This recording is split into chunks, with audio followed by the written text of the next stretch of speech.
on film, at least from the game that we could see, that Elijah Simmons was pretty active in that game on Saturday. What led to that? What do you think of his performance overall?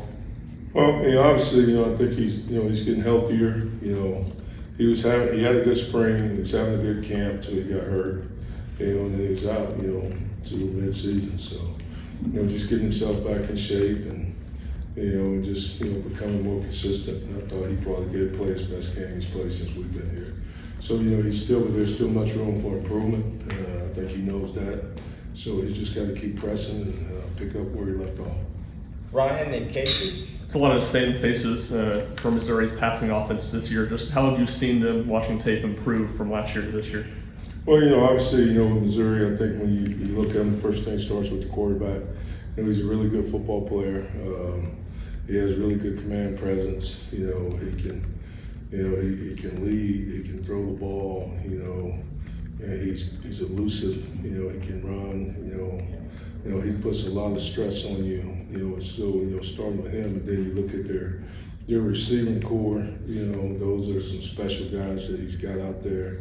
To throw the ball to. You look at number 3, number 1. 75. They got a group of guys that are real good football players that he does a really good job of throwing the ball to, and obviously their offense is very diverse and does a really good job there. Number 7, the running back. He's a physical, tough guy that does a really good job of running behind his pads. He brings his own blocker. And they're doing a good job of playing team offense. If you ask me. During fall camp, you had mentioned that sometimes with Elijah Simmons, he shows up wearing his old number, I believe it was 55, and sometimes it's number 10 that shows up at practice. As the season has gone on, have you seen it be more a number 10 and be more of that new guy that he wanted to be, show up throughout the season? Well, obviously, Elijah was out most of the season, so he wasn't even out there with me. He was with the training room. So, since he's been back, it's just been, getting himself back into shape. Obviously, for a guy to be out, 7, 8 weeks, you really worry about, especially a big guy that's had a history of struggling, with gaining weight and all that. We were pleased that he didn't let it just get out of control.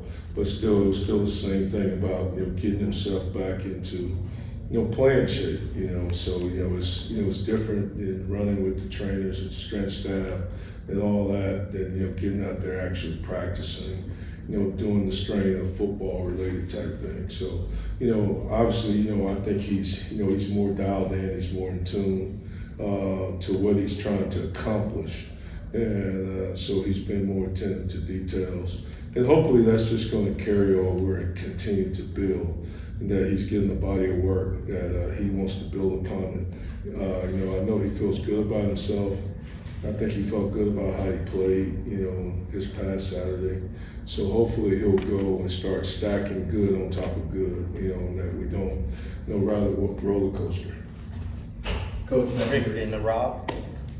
Your guys did a great job at Kentucky against the run against Davis. He's a great back. You just mentioned you're facing another good back this week. What's the key up front to tightening up against the run and then trying to stop it?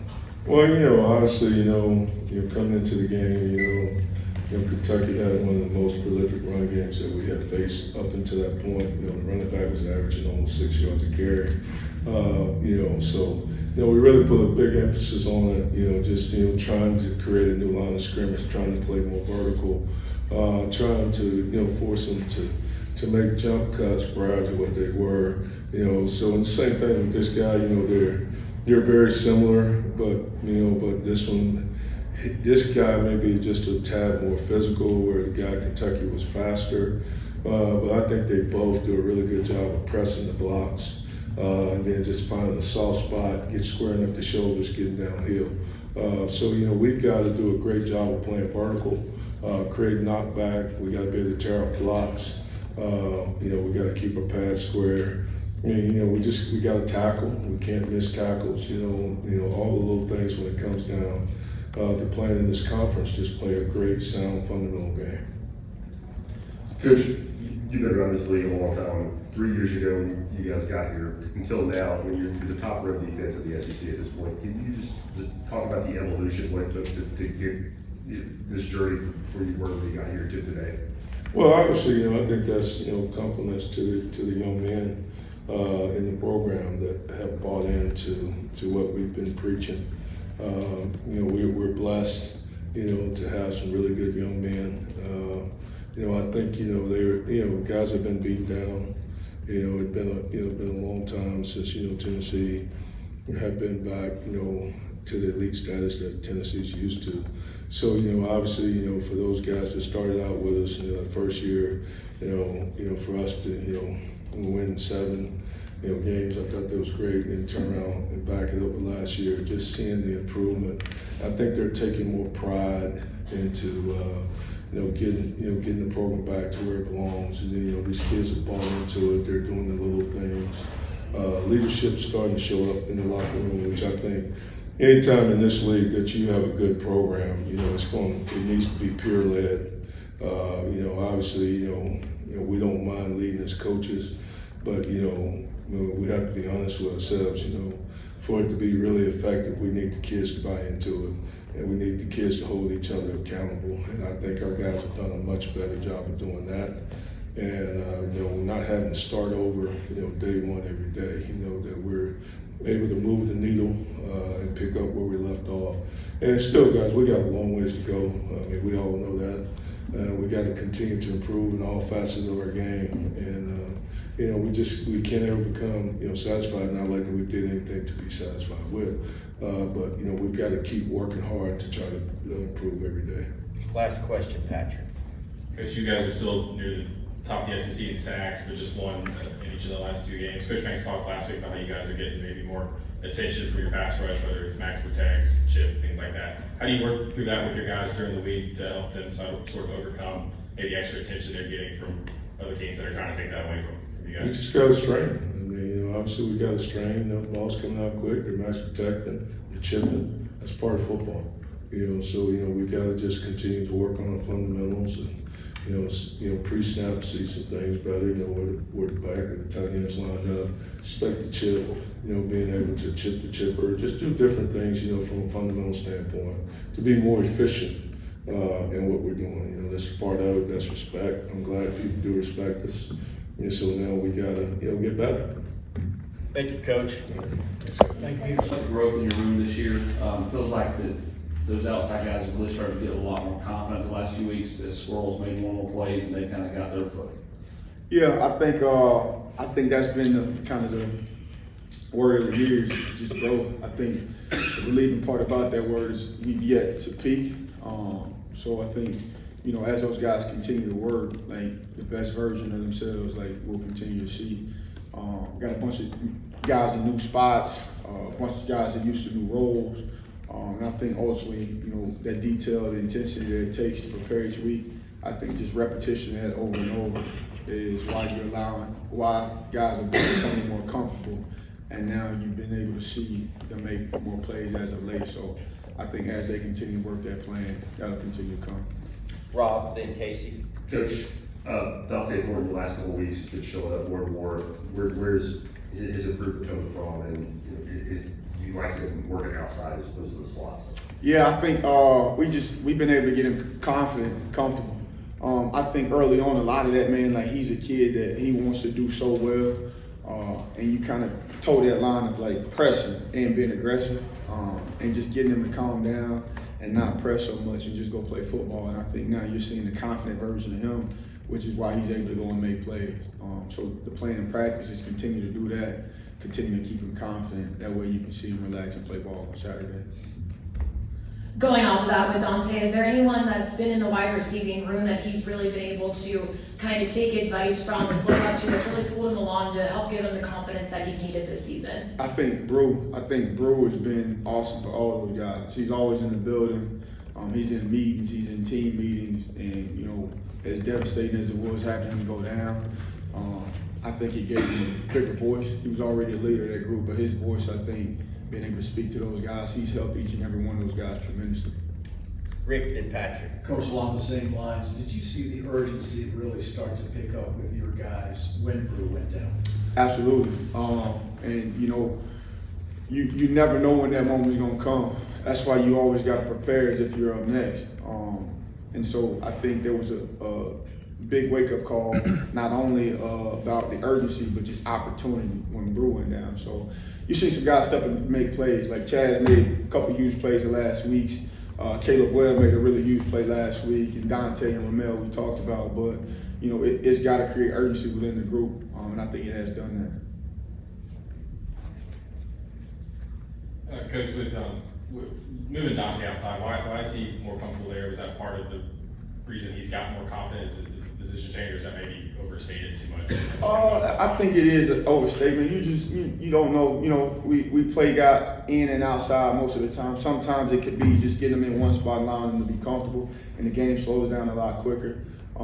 That's just kind of something. It's kind of case by case basis. And over the past few weeks, you've had D come into your room from the defense. What's his growth curve been like learning? I don't know how much he played receiver. He's having to learn really. He's having to learn a whole new side of football. Like, he's been learning defensive terminology, so he's now on the offensive side, just building him from the ground up, day one foundation. So D's handled that task well. He's got to continue to do that as the season goes on, but he's been in the building. He's learning. He's asking questions, being a sponge. That's all we can ask for him. So it's exciting to have him in the room as well. A guy with that type of talent and what he can do with the ball in his hands is always good. Vince? You mentioned the term growth. How does that apply for you as a coach? It forces you to teach in new ways. It forces you to be able to articulate and inspire and motivate in different ways. Like the way that Squirrel's motivated is not going to be the same way Jalen Hyatt was motivated. Same way with Chaz and Caleb. Like, you can't motivate them the same way Brew will be motivated. So I think the biggest part of being a coach is having a voice, but also having an ear and knowing when and how to get through to certain players.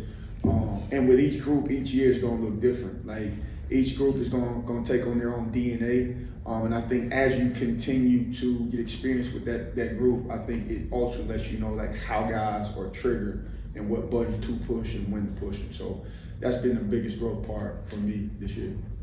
Ryan and Casey?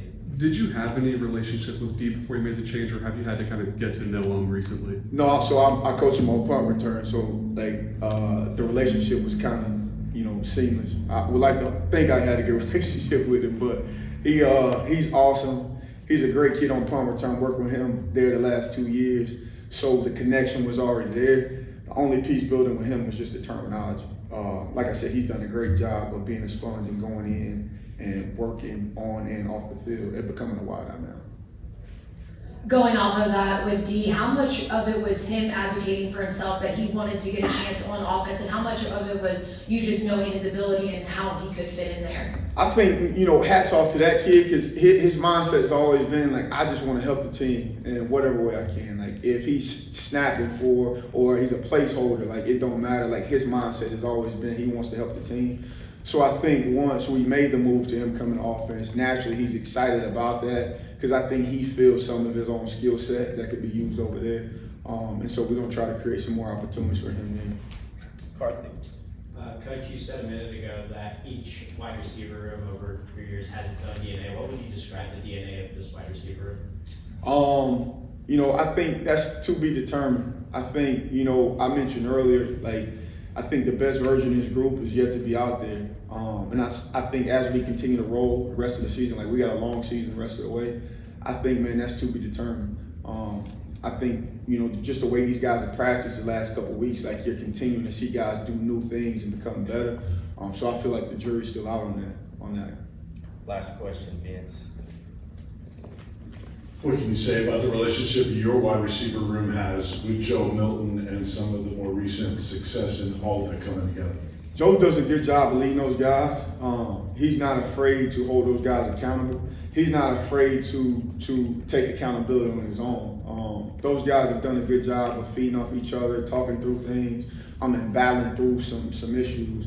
And I think as we continue to go and that line of communication stays open, I think you'll get the best version of him as well. So he's been awesome leading those guys. Thank you, Coach.